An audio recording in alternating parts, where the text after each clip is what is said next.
US President Donald Trump is growing incredibly impatient with Russia, according to Vice President J.D. Vance. Now, Vance's statement comes a day after Trump performed a stunning U-turn at the UN, suggesting that Ukraine could not only retake all of the territory it lost to Russian military, but even more. Russia, rejecting Trump's claims, said that the idea that Ukraine can recapture something is mistaken.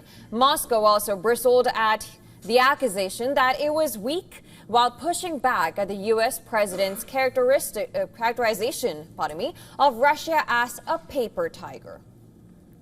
Russia's defense ministry claimed that the Ukrainian army lost about 1,500 of its troops in clashes with Russian forces across all combat areas over the past 24 hours. In a meeting on Wednesday, top U.S. diplomat Marco Rubio apparently clashed with his Russian counterpart, calling for the killing to stop and demanding Moscow to take meaningful steps towards a durable resolution. The Russian foreign minister, Sergei Lavrov, fired right back at Rubio and stressed the unaccountability of the schemes promoted by Kiev and some European capitals aimed at prolonging the conflict. This is according to a readout of their conversation released by the Russian side. And while Russian officials shared photos said to show the aftermath of a Ukrainian drone strike on the southern Russian port city of Novorossiysk, that killed 2 people and wounded 6. Addressing the United Nations General Assembly in New York, Ukrainian President Volodymyr Zelensky warned his Russian counterpart Vladimir Putin will keep driving the war forward and deeper if he is not stopped. He said more countries would be met with Russian aggression unless allies displayed a united front and ramped up support. Zelensky criticized international institutions, suggesting they are too weak to offer Ukraine safety guarantees, adding an apparent reference to NATO that being part of a long-standing military alliance does not automatically mean they are safe. Just last week, Estonia and Poland, they requested a consultation with other NATO members after Russia violated their airspace in separate incidents. Russia, of course, has denied these claims. Romania, another NATO member, also said that Russian drones breached its airspace. The Ukrainian leader also warned that Europe cannot afford to lose Moldova, which lies between Ukraine and EU member Romania, to Russian influence. He said that the West had missed a chance to save Georgia and Belarus from Putin's orbit.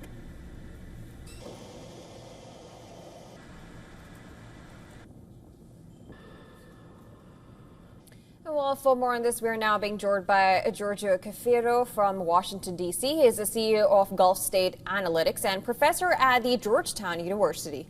We welcome you on the show. Thank you so much for joining us. Now, let's begin Thank you. Good to be with you guys. Absolutely. So let's speak about all the different things that happened. Trump has said that Ukraine can take over the territories.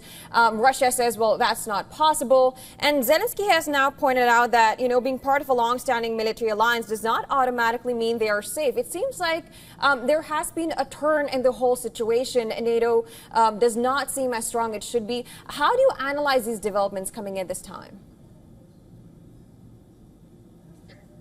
Yeah, definitely a lot to analyze right now. A few things. I think everyone in Ukraine and throughout the rest of Europe understands that Trump is often all over the map. It's really Trump's style to do these sort of sudden 180s that surprise everyone. But I think the more and more people get to be familiar with Trump's leadership, less of a surprise it's sort of something we can always expect from Trump. While he made this huge 180 on the Ukraine conflict, I think it's tough to read too much into it. He didn't really offer any specifics about what Washington is going to do differently to support Ukraine. If it's just a social media post alone, I would advise against reading into it too much. I also think what he said is rather unrealistic.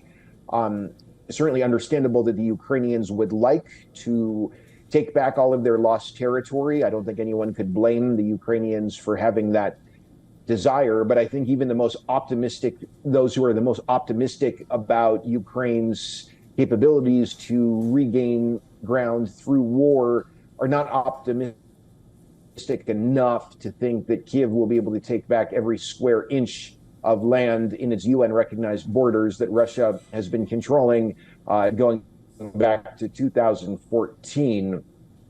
I do think, though, that Trump has been frustrated with the Kremlin since the Alaska summit. The Russians have not made any concessions to Ukraine or the West. I think that frustrates the White House. And I interpret this sort of talk from Trump as a tactic to put some more pressure on Moscow. All right, Mr. Cafiro, thanks so much for joining us here on the broadcast. Of course, this is, it's strange times when what the US president is saying is also looked at with a lot of caution and not, most people would consider it not to be taken or read too much into. But I guess he is the US president, and of whatever he says, it matters. Whether it translates onto ground realities, that remains to be seen. There'll be more to discuss. Would love to have you on the broadcast again. That was Giorgio Cafiro joining us here on World DNA.